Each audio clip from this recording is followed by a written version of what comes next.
بسم اللہ الرحمن الرحیم۔ السلام علیکم۔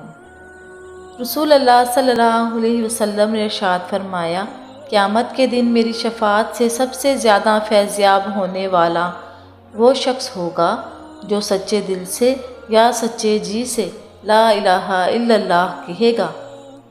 رسول اللہ صلی اللہ علیہ وسلم نے ارشاد فرمایا، تم لوگوں کے دلوں تک مال کے ذریعے رسائی حاصل نہیں کر سکتے، بلکہ خندہ پیشانی یعنی عمدہ اخلاق کے ذریعے تم لوگوں کے دلوں تک رسائی حاصل کر سکتے ہو۔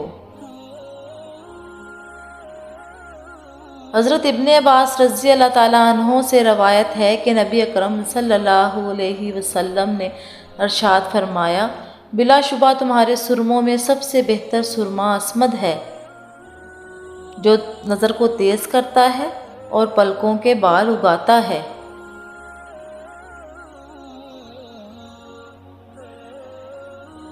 نبی کریم صلی اللہ علیہ وسلم نے ارشاد فرمایا، مخفی طریقے سے صدقہ کرنا اللہ کے غضب کو ٹھنڈا کرتا ہے۔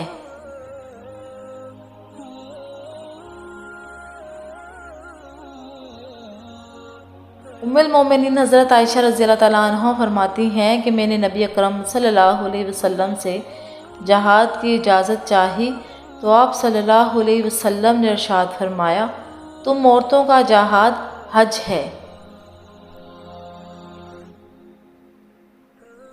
حضرت ابو ہریرہ رضی اللہ تعالیٰ عنہ فرماتے ہیں کہ رسول اللہ صلی اللہ علیہ وسلم نے اس مرد پر لعنت بھیجی جو عورتوں کا سا لباس پہنتا ہے، اور اس عورت پر لعنت کہ جو مردوں کا لباس پہنتی ہے۔